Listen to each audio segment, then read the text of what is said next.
আম্মা জান হাজেরা স্বামীর হাত ধরে ডাক দিয়া বলে, স্বামী আমার, এমন একটা জায়গা, এমন এক কঠিন মুহূর্তে আমাদেরকে রেখে যান। এটা কি আপনার নিজের মনের ইচ্ছায় রেখে যান নাকি কারো অর্ডারে রেখে যান? ইব্রাহিম নবী কোনো জবাব দেয় না।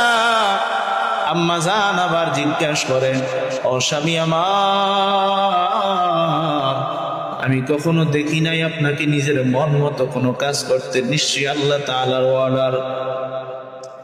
ইব্রাহিম নবী কোনো কথা বলে না, চোখের পানি ছেড়ে দিয়া শাহাদাত আঙ্গুলি আসমানের দিকে ইশারা করে। আম্মা জান হাজেরা বুঝে গেছে এটা আমার স্বামীর মনের কোনো হুকুম নয়, আমার আল্লাহর অর্ডার। যদি আল্লাহ আমাদেরকে এমন এক জায়গায় রাখতে চায়, এই জায়গায় আমাদেরকে পূর্ণ রিজিক দেওয়ার দায়িত্ব কার?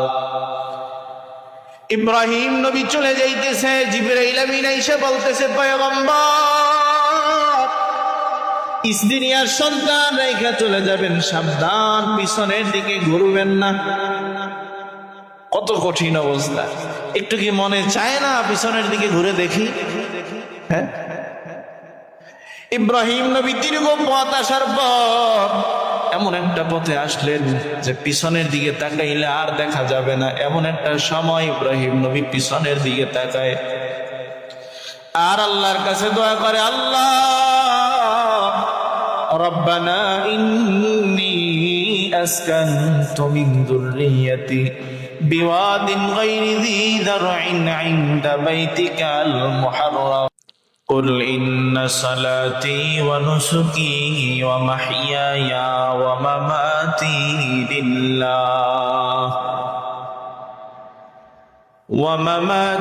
لله رب العالمين।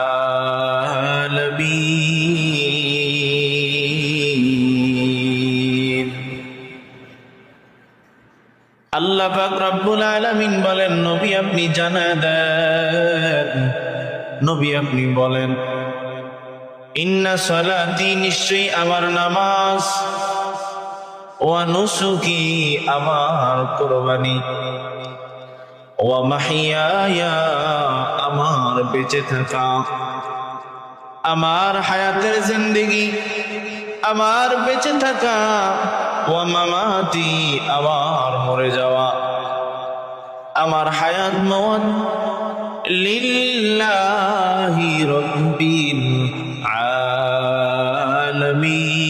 আলামিন, কার জন্য হবে? আরো জোরে বলেন, কার জন্য?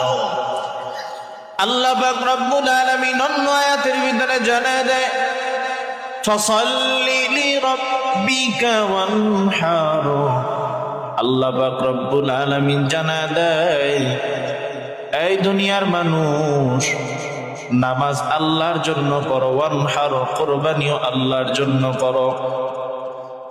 দুনিয়ার মানুষকে দেখানোর জন্য নামাজ পড়লে হবে না, দুনিয়ার মানুষকে দেখানোর জন্য কুরবানি করলে হবে না। যদি কুরবানি করতে হয়, কার জন্য করতে হবে? কাকে দেখানোর জন্য করতে হবে? আল্লাহ পাক রব্বুল আলামিন বলেন, লা ইয়ানালাল্লাহা লুহুমুহা ওয়ালা দিমাউহা। ও বান্দা, তুমি যে কুরবানি দিবা, তোমার পশুর গোশত আমি আল্লাহর কাছে আসবে না, রক্ত আমি আল্লাহর কাছে আসবে না। যাবেনি? গোশত কি আল্লাহ নিয়ে যাবে? রক্ত আল্লাহ নিয়ে যাবে? না না বান্দা, তোমার রক্ত আমার কাছে আসবে না, গোশত আমার কাছে আসবে না, আমার কাছে আসবে ওয়ালাকিন ইয়ানালুহু তাকওয়া মিনকুম। বান্দা, রক্ত আমার কাছে আসবে না, গোশত আমার কাছে আসবে না, তোমাদের অন্তরের তাকওয়া আমি আল্লাহর কাছে পৌঁছাবে। তো আল্লাহ তাআলা বললেন, যত কাজ হবে কার জন্য? দুনিয়ার মানুষ এখন আমল করে, দুনিয়ার মানুষ ইবাদত করে, দুনিয়ার মানুষকে দেখানোর জন্য। আল্লাহ পাক রব্বুল আলামিন বলে, বান্দা, দুনিয়াতে তোমার যা কিছু আছে, যত সম্পদ আছে, দিছে কে? জোরে বলেন, দিছে কে? সব সম্পদের মালিক আল্লাহ। এই সম্পদের মালিক থেকে আল্লাহ পাক রব্বুল আলামিন বান্দাকে সম্পদের মালিক বানাইলেন। এরপরে আল্লাহ পাক রব্বুল আলামিন বলেন, এ বান্দা, তোমাকে যেই সম্পদের মালিক আমি বানাইলাম, যেই সম্মানের মালিক আমি আল্লাহ বানাইলাম, এই সম্পদ, এই সম্মান, এই জান মাল হায়াত আমি আল্লাহর জন্য ব্যয় করো, আমি আল্লাহর রাস্তায় ঢেলে দাও। কোরবানি এরই এক মাধ্যম। আল্লাহ পাক রব্বুল আলামিন যখন বান্দাকে সম্পদ দেয়, বান্দাকে যখন এমন কিছু নিয়ামত দেয়, আল্লাহ পাক নিয়ামতের পাশাপাশি হুকুম করে, বান্দা আমার রাস্তায় কোরবানি করো। আল্লাহ পাক রব্বুল আলামিন নবীকে নিয়ামত দিয়েছেন কাউসার। ইন্না আ'তাইনাকাল কাউসার। নিয়ামত দেওয়ার এক আয়াতে নিয়ামত দিয়া পরের আয়াতে বলেন, নবী আমার জন্য নামাজ পড়েন, আমার জন্য কোরবানি করেন। ঠিক ঠিক ঠিক। এর এক অন্যতম উদাহরণ হযরত ইব্রাহিম নবী আলাইহিস সালাতু ওয়াস সালাম। ইব্রাহিম আলাইহিস সালাতু ওয়াস সালাম দীর্ঘ বছর নমরুদের অত্যাচারে থাকার পর বাবেল শহর থেকে, বাবেল নগরীতে নমরুদের বসবাস, ইব্রাহিম নবীর জন্ম এই জায়গায়। এখান থেকে ইব্রাহিম নবী রওনা দিয়েছেন ফিলিস্তিনের দিকে যাবেন। ইব্রাহিম নবী আর থাকবে না এখানে। পথিমধ্যে মিশরের ভিতরে এক জালেম বাদশাহ খবর পাওয়া যায়, ইব্রাহিম নবী একজন তার সুন্দরী স্ত্রীরে নিয়ে মরুভূমির পথ দিয়া যাইতেছে। বাদশাহ এবার লোকজন লাগায় দিল, যাও যাও ওই সুন্দরী স্ত্রীটাকে, সুন্দরী মেয়েটাকে তুলে নিয়ে আসো। এমন এক চরিত্রহীন বাদশাহ সুন্দরী বিবি সারা, আম্মাজান সারারে নিয়ে যায়। ইব্রাহিম নবী আল্লাহর কাছে দোয়া করে, আল্লাহ আমার স্ত্রী আমার কাছ থেকে ছিনায় নেওয়া হয়েছে, আমাকে সাহায্য করার মতন কেউ নাই, তুমি যদি আমারে সাহায্য না করো। আল্লাহ পাক রব্বুল আলামিন বলে, ও পয়গম্বর, আপনি নবী, আপনাকে হেফাজত করার দায়িত্ব আমার। আর নবীদের স্ত্রী সব উম্মতের মা, সব উম্মতের মায়ের ইজ্জত হেফাজত করার দায়িত্ব কার? আল্লাহ পাক রব্বুল আলামিন ইব্রাহিম নবীর কাছে ওহীর মাধ্যমে জানায় দেয়, পয়গম্বর, ওই জালেম বাদশা আপনার স্ত্রীর সাথে যা যা করবে আমি আপনার সামনে পর্দা লাগায় দিব, আপনি সব দেখতে পাবেন। জালেম বাদশা এবার আম্মাজান সারারে নিয়ে বন্দি করে ফেললো। আম্মাজান সারার দিকে কুদৃষ্টি দিয়ে আম্মাজান সারার দিকে আগায় গেল। আম্মাজান সারা আল্লাহর কাছে ডাক দিয়া বলে, আল্লাহ, একজন নবীর স্ত্রীর গায়ে কলঙ্কের দাগ লাগবে, তুমি কোথায় বসে দেখবা, তোমার কি সহ্য হবে? যখন বাদশা আম্মাজানের দিকে হাত বাড়ায়, বাদশার হাত বাঁকা হয়ে যায়, অঙ্গ প্রত্যঙ্গ গুলো বাঁকা হয়ে যায়। আবার বাদশা ডাক দিয়া বলে, এই নারী, আমি আর তোমার দিকে হাত বাড়াইব না, আমারে ভালো করে দাও, কি জাদু মন্ত্র জানো? আম্মাজান সারা আবার দোয়া করে, আবার শরীর অঙ্গ প্রত্যঙ্গ ঠিক হয়ে যায়। আবার বাদশাহ আবার হাত বাড়াইতে যায়, আবার অঙ্গ প্রত্যঙ্গ গুলো বাঁকা হয়ে যায়। বাদশাহ এবার ডাক দিয়া বলে, এই নারী, কি এমন জাদু জানো, কি এমন মন্ত্র জানো? আমি তোমার দিকে যখন হাত বাড়াইতে যাই আমার হাত গুলো বাঁকা হয়ে যায়। এবার আম্মাজান ডাক দিয়া বলে, এই বাদশাহ, আমার নিজস্ব কোনো জাদু মন্ত্র নাই, তবে আমি এমন একজনের আমানত, আমি একজনের এমন একজনের আহলে বাইত, আমি এমন একজনের আমানত, তিনি একজন আল্লাহর জলিলুল কদর পয়গম্বর। বলে কে সে? বলে ইব্রাহিম। কোথায়? বলে মরুভূমির ভিতরে পড়ে আছে। এবার ইব্রাহিম নবীর বাদশার দরবারে হাজির করা হয়। যখন বাদশা এত আলামত দেখছে, এত কেরামতি দেখছে, এবার বাদশাহ ইব্রাহিম নবীর ভক্ত হয়ে গেছে। এই পয়গম্বর ইব্রাহিম, আপনাদের সন্তান কয়জন? বলে একটাও নাই। কি? একটাও সন্তান নাই। তবে আগের যুগের বাদশারা যখন কাউকে আপ্যায়ন করত, তাদেরকে কিছু উপহার দিয়া দিত। এবার ইব্রাহিম নবীর আপ্যায়ন করার পর একটা উপহার দিলেন, দামি এক উপহার। আম্মাজান হাজেরা আলাইহিস সালাতু ওয়াস সালামকে ইব্রাহিম নবীর সাথে বিবাহ পড়ায়া দিলেন। ওই বাদশার দরবারের এক সম্মানিত দাসী ছিল, দাসীর নাম ছিল হাজেরা। এই হাজেরাকে বাদশাহ ইব্রাহিম নবীরে দান করে দিলেন, তার সাথে বিবাহ পড়ায়া দিলেন। আম্মাজান সারাও চিন্তা করলেন, আমার বয়স হয়ে গেছে, আমার দ্বারা সন্তান হওয়া সম্ভব না, তো একটা বিবাহ যদি হয় আমাদের বংশটা রক্ষা হবে।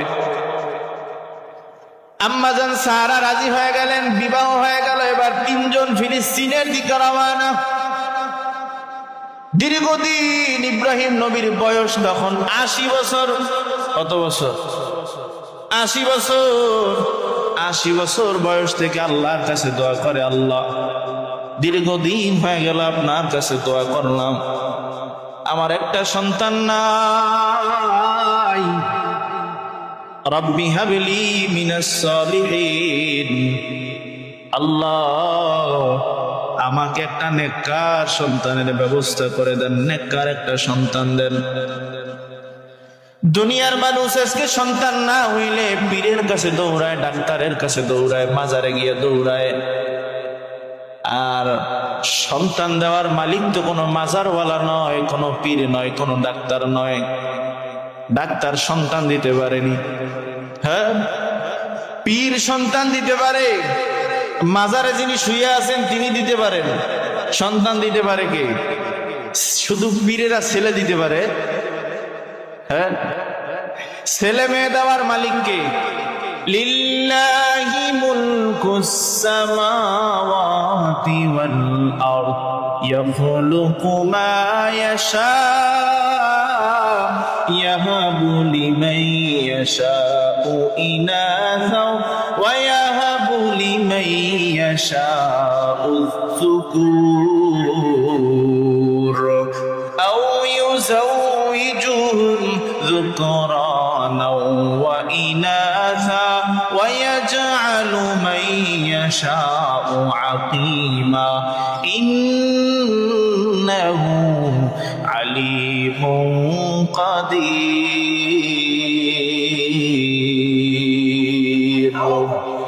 আল্লাহ পাক রব্বুল আলামিন বলেন, আমি যাকে চাই সন্তান, ছেলে সন্তান দান করি, যাকে চাই মেয়ে সন্তান দান করি, যাকে চাই ছেলে সন্তান দুইটাই দান করি, যাকে চাই একটাও দান করি না। ক্ষমতা কার?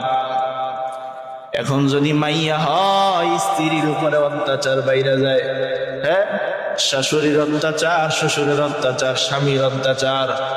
বলেন তো, ছেলে হওয়া মেয়ে হওয়া এই অন্যায় কি স্ত্রীর নেই? বিজ্ঞানের দৃষ্টিতে তো দোষ স্বামীর, বিজ্ঞানের দৃষ্টিতে ছেলে মেয়ে হওয়ার দোষ কার? স্বামীর। এখানে বিজ্ঞানের একটা থিওরি আছে, বলতে সময় লাগবে, আমি জানি থিওরিটা। তো আল্লাহ পাক রব্বুল আলামিনের কাছে ইব্রাহিম নবী দীর্ঘ 80 বছর দোয়া করলেন, আল্লাহ আমাকে একটা নেককার সন্তান দান করেন। আল্লাহ পাক রব্বুল আলামিন ইব্রাহিম নবীর যখন 86 বছর বয়স, এই সময় একটা সন্তানের সুসংবাদ আল্লাহ দিলেন।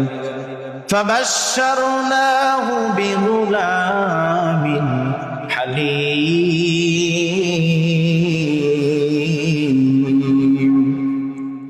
আল্লাহ বলেন, আমি আমার খলিলকে এমন এক সন্তানের সুসংবাদ দিলাম, বলে হালিম। বলে হালিম কি? বলে হালিম আমি আল্লাহর একটা গুণ, এই গুণের কিছু অংশ আমি ইসমাইলকে দিলাম, যেমন আল্লাহর অংশ নয়। বলে ধৈর্য আল্লাহ তাআলার গুণ। বলে আমি ইসমাইল নবীকে এমন ধৈর্যশীল বানাইলাম, এমন সহনশীল, এমন জ্ঞানী একজন সন্তান আমি ইব্রাহিমকে দান করলাম। ইব্রাহিম নবী এবার সন্তান পেয়ে খুব খুশি। বুড়া বয়সে সন্তান, বুঝেন না কি খুশি? ইব্রাহিম নবী এবার সন্তানকে বড় আদর করে, বড় যত্ন করে। সন্তানকে মাঠে যায়, সন্তানকে কাঁধে নেয়, সন্তানকে মাঝে মাঝে মাথায় নেয়, চুমু খায়। ইবলিস এবার ডাক দিয়া বলে, আল্লাহ তোমার ইব্রাহিম সন্তান ভাইয়া তোমার থেকে আলাদা হয়ে যাইতেছে, তোমারে ভুইলা যাবে। আল্লাহ বলে, না রে না, আমি এমন এক বন্ধু বানাইলাম, দুনিয়ার কোন লোক আমার বন্ধুকে আমার থেকে সরাইতে পারবে না। দুনিয়ার কোন ভালোবাসা আমার বন্ধুকে আমার থেকে আলাদা করতে পারবে না। আল্লাহ বলে, আমার যত কাছের বন্ধু হবে তার জন্য পরীক্ষাটাও তত কঠিন হবে। ইমানদারের ইমান যত মজবুত হবে, ইমানদারের পরীক্ষাও তত মজবুত হবে। ঠিক নেই? ইমান যত মজবুত হবে, পরীক্ষাও তত কঠিন হবে। ক্লাস 1 এর ছাত্রের পরীক্ষা আর ক্লাস 10 এর ছাত্রের পরীক্ষা সমান নেই। হ্যাঁ, ক্লাস 1 এর ছাত্রের মেধা যেমন দুর্বল, পরীক্ষাটাও তেমন সহজ। ক্লাস 10 এর ছাত্রের মেধা যেমন মজবুত, তার পরীক্ষাটাও হয় তেমন কঠিন। সাধারণ উম্মতের পরীক্ষা, সাধারণ উম্মতের ঈমান যেমন দুর্বল, তাদের পরীক্ষাও হয় ছোট, পরীক্ষাও হয় সহজ। আর নবীদের ঈমান যত মজবুত, তাদের পরীক্ষাটাও তত কঠিন হয়। আল্লাহ এবার ইব্রাহিম নবীরে ডাক দেয়, ইব্রাহিম। স্বপ্নের মাধ্যমে আল্লাহ তাআলা জানায় দেয়, ইব্রাহিম তোমার প্রিয় বস্তু কি আছে, কোরবানি করে দাও, আমি আল্লাহর রাস্তায় কোরবানি করে দাও। ইব্রাহিম নবী সকালবেলা ঘুম থেকে উঠে 100 উট ক্রয় করে আল্লাহর রাস্তায় কোরবানি করে দেয়। আবার পরের রাত্রে ঘুমায়, আবার স্বপ্নের মাধ্যমে দেখায়, এই ইব্রাহিম তোমার প্রিয় বস্তু আমি আল্লাহর রাস্তায় কোরবানি করে দাও। সকালবেলা উঠে আবার ইব্রাহিম নবী 100 উট কোরবানি করে দেয়। তৃতীয় রাত নবী আবার ঘুমায়, আবার ডেকে বলে, ইব্রাহিম তোমার প্রিয় বস্তু আমি আল্লাহর রাস্তায় কোরবানি করে দাও। ইব্রাহিম নবী বলে, উট কোরবানি করলাম, 100 জায়গায় 200 কোরবানি করে দিলাম, এটাও আমার প্রিয় বস্তু হয় নাই। তবে এর থেকে প্রিয় বস্তু আমার সন্তান ইসমাইল ছাড়া কেউ নাই। আছে। এর আগের ঘটনা কি? যখন ইসমাইল নবী জন্মগ্রহণ করলেন, এই সন্তান আর বাবার এত ভালোবাসা, আল্লাহ তাআলা বলে এত ভালোবাসা, দেখি আমার ভালোবাসাটা কেমন আছে। আল্লাহ বলে, ইব্রাহিম তোমার সন্তান আর স্ত্রী, নতুন স্ত্রী নতুন সন্তান, এই দুজনকে বনবাসে রেখে আসো। কোথায়? বলে ফিলিস্তিন থেকে অনেক দূরে মক্কায় কাবার পাশে 2 পাহাড় আছে। এই পাহাড় হলো সাফা মারওয়া পাহাড়। এই পাহাড়ের মধ্যবর্তী এক জায়গায় রেখে আসো। বুঝেন, এমন এক জায়গা, যেই জায়গায় কোনো জনসংখ্যা নাই, কোনো মানুষ নাই, কোনো পশু প্রাণী নাই, পানি তো নাই, একেবারে পানি একেবারেই নাই। এমন এক জায়গায় স্ত্রী আর সন্তান, আদরের সন্তান, এই স্ত্রী আর সন্তানকে নিয়ে এমন এক মরুভূমির ভিতরে রেখে আসছে। ইসমাইল নবী ছোট বাচ্চা, দুধের শিশু। সাথে কি নিয়ে যায়? বলে 1 মশক পানি আর সামান্য কিছু খেজুর। এইটা নিয়া আম্মাজান হাজেরাকে নিয়ে বনবাসে রেখে আসলেন। সাফা মারওয়া পাহাড়ের কাছে যখন আম্মাজান হাজেরাকে আর নবী ইসমাইলকে রাখতেছে, নবী ইসমাইলকে জমিনে শোয়ায় দিছে। আম্মাজান হাজেরা স্বামীর হাত ধরে ডাক দিয়া বলে, স্বামী আমার, এমন একটা জায়গা, এমন এক কঠিন মুহূর্তে আমাদেরকে রেখে যান। এটা কি আপনার নিজের মনের ইচ্ছায় রেখে যান নাকি কারো অর্ডারে রেখে যান? ইব্রাহিম নবী কোনো জবাব দেয় না। আম্মাজান আবার জিজ্ঞাসা করেন, ও স্বামী আমার, আমি কখনো দেখি নাই আপনাকে নিজের মন মতো কোনো কাজ করতে, নিশ্চয়ই আল্লাহ তাআলার অর্ডার। ইব্রাহিম নবী কোনো কথা বলে না, চোখের পানি ছেড়ে দিয়া শাহাদাত আঙ্গুলি আসমানের দিকে ইশারা করে। আম্মাজান হাজেরা বুঝে গেছে, এটা আমার স্বামীর মনের কোনো হুকুম নয়, আমার আল্লাহর অর্ডার। যদি আল্লাহ আমাদেরকে এমন এক জায়গায় রাখতে চায়, এই জায়গায় আমাদেরকে পূর্ণ রিজিক দেওয়ার দায়িত্ব কার? ইব্রাহিম নবী চলে যাইতেছে, জিবরাইল আমিন এসে বলতেছে, পয়গম্বর, স্ত্রী আর সন্তান রেখে চলে যাবেন, সাবধান, পিছনের দিকে ঘুরবেন না। কত কঠিন অবস্থা! একটু কি মনে চায় না পিছনের দিকে ঘুরে দেখি? হ্যাঁ, ইব্রাহিম নবী দীর্ঘ পথ আসার পর এমন একটা পথে আসলেন যে পিছনের দিকে তাকাইলে আর দেখা যাবে না। এমন একটা সময় ইব্রাহিম নবী পিছনের দিকে তাকায় আর আল্লাহর কাছে দোয়া করে, আল্লাহ রব্বানা ইন্নী আসকানতু মিন যুররিয়্যাতি বিওয়াদিন গায়রি যী যার'ইন ইনদা বাইতিকাল মুহাররাম। আল্লাহ, আমার স্ত্রী সন্তান, আদরের স্ত্রী, আদরের সন্তান এমন এক জায়গায় রেখে গেলাম, তোমার হুকুমে এমন এক জায়গায় রেখে গেলাম যে এই জায়গায় পানির কোনো ব্যবস্থা নাই, খাবারের কোনো ব্যবস্থা নাই। আল্লাহ, তারা তোমার ইবাদত করবে, নামাজ আদায় করবে, তারা তোমার জিকির করবে, তারা তোমার শুকরিয়া আদায় করবে, তুমি তাদেরকে জমিন থেকে উত্তম ফসল, উত্তম পানির ব্যবস্থা করে দিও।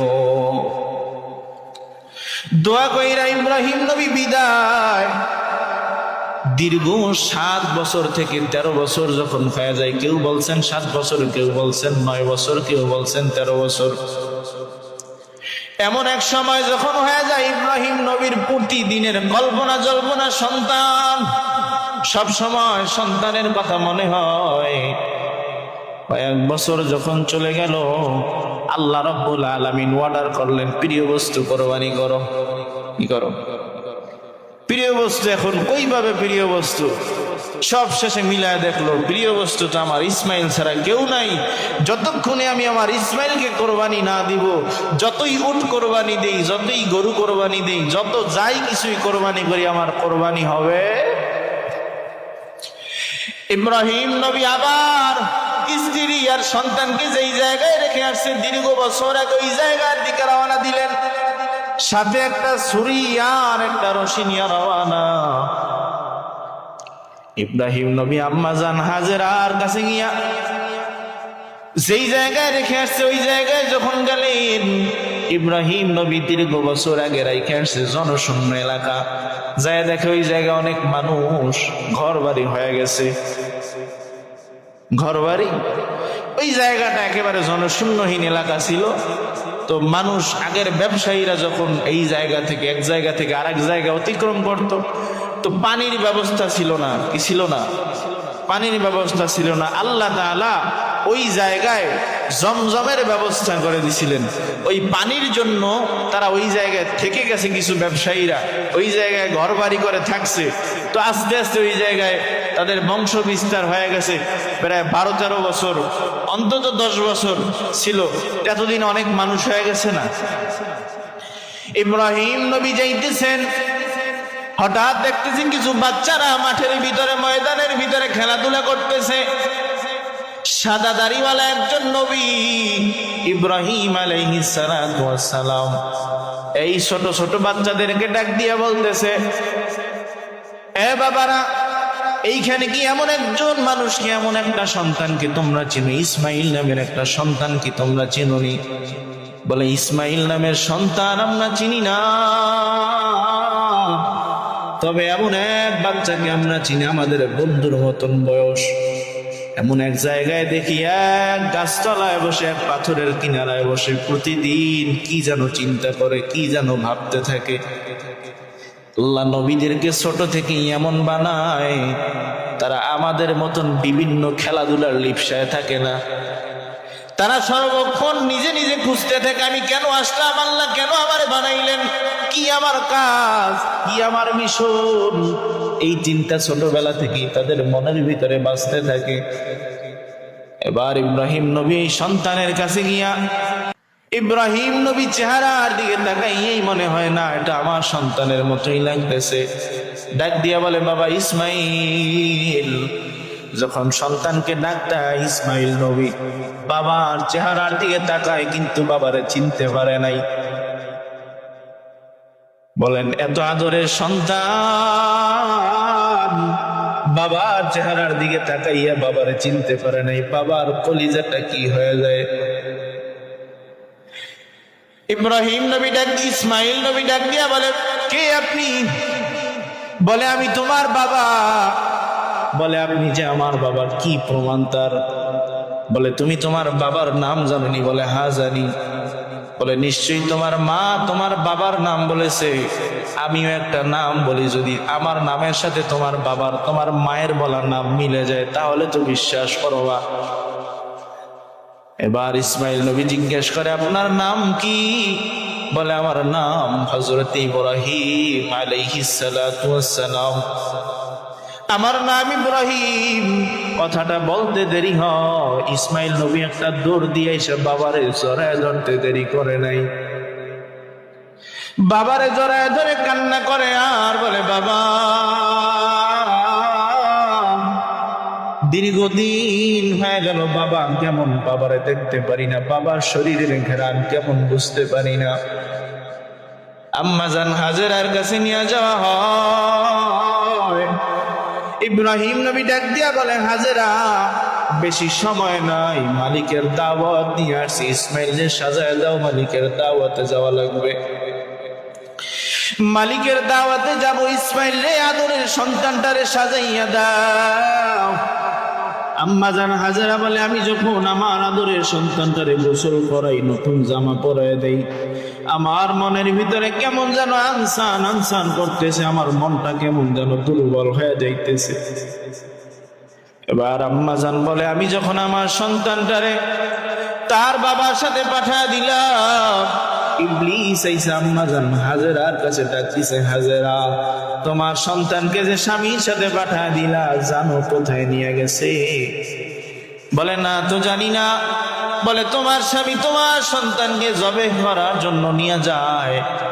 এবার হাজেরা বলতেছে কোন বাবা কোন সন্তানকে জবাই করতে পারে না, আর ইসমাইল তো তার বাবার সব থেকে আদরের সন্তান, কিভাবে জবাই করবে?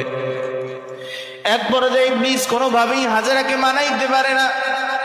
ইবলিস এবার বলতেছে দুনিয়ার কোনো আদেশ না, দুনিয়ার কোনো মানুষের কথা নয়, এটা আল্লাহ তাআলার অর্ডার হয়ে গেছে। এই জন্য ইব্রাহিম তোমার সন্তানকে নিয়ে গেছে জবাই করার জন্য। আম্মা জান এবার ডাক দিয়া বলে আরে ইবলিস, যদি আল্লাহর অর্ডার হয়ে যায়, আমার এক সন্তান ইসমাইল নয়, আমার 100 সন্তান যদি হয়, আমার আল্লাহর রাস্তায় কোরবানি দিয়া দিব, আমার কোনো আফসোস থাকবে না। আরে এটাই তো কোরবানি। আল্লাহ যদি চায় আমার সন্তান কেন নিজে কোরবানি হয়ে যাইতে কোনো আফসোস থাকবে? থাকবে না। ইব্রাহিম নবী এবার ইসমাইল নবীকে নিয়ে মিনা বাজারে হাজির হয়ে যায়। পথিমধ্যে ইবলিস আইসা ইব্রাহিম নবীরেও ধোকা দেয়, ইসমাইল নবীরেও ধোকা দেয়। এই পথিমধ্যে ইব্রাহিম নবী আর ইসমাইল নবী হাতের ভিতরে 7টা কঙ্কর নিয়া ইবলিসের গায়ে নিক্ষেপ করলেন। ইবলিস চলে গেল। এই যে পদ্ধতি নিক্ষেপ, পাথর নিক্ষেপ করা, এই ইব্রাহিম নবীর স্মৃতিচারণে এখনো হাজী সাহেবরা জামানাতে পাথর মারেনি, মানে ইব্রাহিম নবী এবার মিনা বাজারে নিয়া ইসমাইল নবীরে দাঁড়া করাইয়া বলতেছে বাবা শোনো, ইয়া বুনাইয়া ইন্নী আরা ফিল মানামি আন্নী আযবাহুকা ফানজুর মাযা তারা। ও বাবা ইসমাইল, আমি স্বপ্নে দেখলাম আমি তোমারে জবেহ করতেছি। কি স্বপ্নে দেখছি? বাবা আমি স্বপ্নে দেখলাম আমি তোমাকে জবাই করতেছি, তোমার মতামত কি, তোমার অভিমত কি? মুফাসসিরিনে কেরাম এখানে একটা প্রশ্ন করে, কেউ একটা প্রশ্ন করে, মুফাসসিরিনে কেরাম আবার এইটার জবাব সুন্দরভাবে দেয়। কি প্রশ্ন? বলে ইব্রাহিম নবী আল্লাহর অর্ডার পাইছে জবাই করার, আবার সন্তানকে কেন জিজ্ঞেস করলেন? মুফাসসিরিনে কেরামের উত্তর হলো ইব্রাহিম নবী আল্লাহর অর্ডার পাইছে জবাই করবে, যদি ইসমাইল রাজি থাকে তাহলেও জবাই করবে, যদি ইসমাইল রাজি না থাকে তাও জবাই করবে। জবাইতে যদি নবী ইসমাইল রাজি হয় তাহলেও জবাই করবে, যদি রাজি না হয় তাও। বুঝেন নাই? আল্লাহর অর্ডার, আল্লাহ যদি কোনো কিছুর হুকুম করে দুনিয়ার কারো থেকে আর হুকুম নেওয়া লাগে? হ্যাঁ, তো আল্লাহ হুকুম করছে ইসমাইলের জবাই করা, তো ইসমাইল নবীর থেকে হুকুম নেওয়া অর্ডার নেওয়া লাগে। আর তো কেন ইব্রাহিম নবী জিজ্ঞেস করলেন তোমার অভিমত কি? বলে দুনিয়ার মানুষকে দেখানোর জন্য যে নবীর জবাই করার ক্ষেত্রে নবীর যেমন ঈমান আল্লাহর দিকে ছিল, নবীর যেমন আগ্রহ ছিল আল্লাহর হুকুম মানা, তেমনি ভাবে নবীর সন্তান তিনিও একজন নবী হবেন, তারও আল্লাহর প্রতি তেমন ইয়াকিন, আল্লাহর হুকুম মানার আগ্রহ তারও ছিল। বাবা আমি তোমারে দেখলাম জবাই করতে, কি তোমার অভিমত? ইব্রাহিম ইসমাইল নবী এবার বলতেছে ইয়া আবাতি ফাআল মা তুমার, আব্বাজান আপনাকে যে আদেশ করা হয়েছে আপনি তা পালন করেন। আপনাকে যে আদেশ করা হয়েছে তা পালন করেন। নবী তো স্বপ্ন দেখছে। কি দেখছে? স্বপ্ন দেখছে। স্বপ্নে দেখলেই কি সেটা আদেশ করা হয়? হ্যাঁ, আমাদের স্বপ্ন সঠিক নয়, আমাদের স্বপ্ন সত্য হতেও পারে, মিথ্যাও হতে পারে, কিন্তু নবীদের স্বপ্ন মিথ্যা হয়, কারণ নবীদেরকে শয়তান স্বপ্ন দেখাতে পারে না। নবীদেরকে শয়তান স্বপ্ন দেখাতে পারে না। আপনাকে আমাকে স্বপ্ন দেখায় শয়তান। কে দেখায়? শয়তান। এই জন্য দেখবেন মাঝে মাঝে একেবারে প্লেনে উঠতেছেন, আবার ওই প্লেনের পেট্রোল দিতেছেন। ঠিক তো শয়তান অনেকভাবে স্বপ্ন দেখায়। মাঝে মাঝে যেই বিষয়ে চিন্তা করতে করতে ঘুমায় যান ওই বিষয়ে স্বপ্ন আসে, ঠিক না? তো নবীদের এই স্বপ্ন আছে। নবীদের যত স্বপ্ন তা দেখায় কে? আর প্রত্যেক নবীর প্রত্যেক স্বপ্ন ওহী। প্রত্যেক নবীর প্রত্যেক স্বপ্ন কি? ওহী।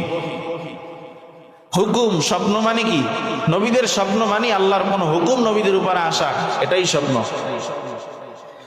ইসমাইল নবী বলতেছেন আব্বাজান আপনাকে যে আদেশ করা হয়েছে আপনি তা পালন করেন, তবে কোনো ভয় নাই, কোনো টেনশন নাই।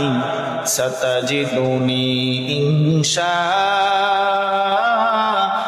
ইনশাআল্লাহু মিনাস সাবিরিন।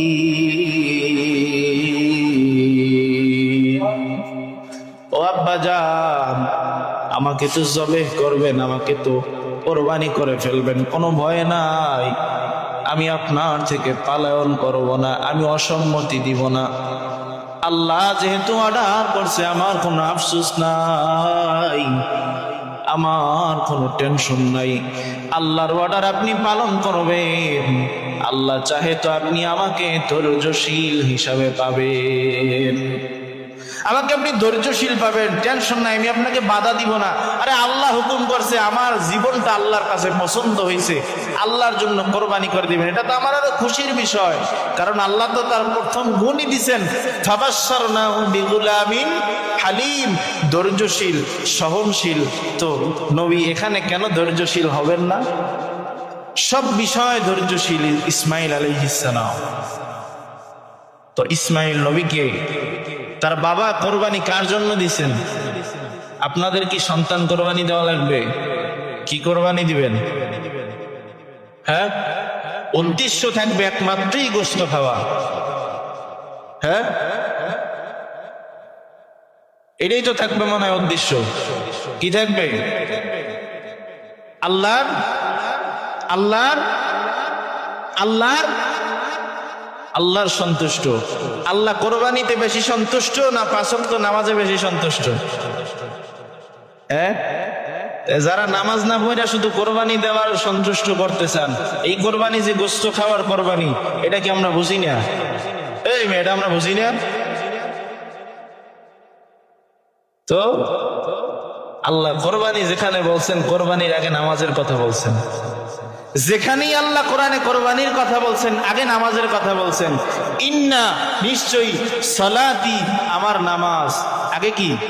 নামাজ। ওয়া নুসুকি আমার কোরবানি, পরবর্তীতে কি? কোরবানি।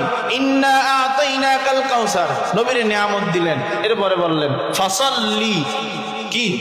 ফাসাল্লি, নবী নামাজ পড়েন, রব্বিকা রবের জন্য। কার জন্য? নামাজ পড়েন রবের জন্য। রব্বিকা ওয়ানহার, কোরবানি করেন রবের জন্য। আগে নামাজ না আগে কোরবানি? হ্যাঁ, তো কোরবানি যেমন ওয়াজিব, নামাজ পড়া কি?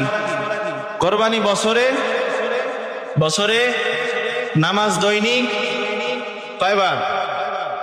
হ্যাঁ, আর কি কম বুঝাইয়া, এরপর আর কওয়ার আছে কিছু? তো এখানে বাকি কথা তো আর বলতে পারলাম না, সময় তো আর নাই। আল্লাহ চায় তো ঈদের দিন যদি কিছু বলি তো বাকিটা তো ওই দিন বলবো ইনশাআল্লাহ।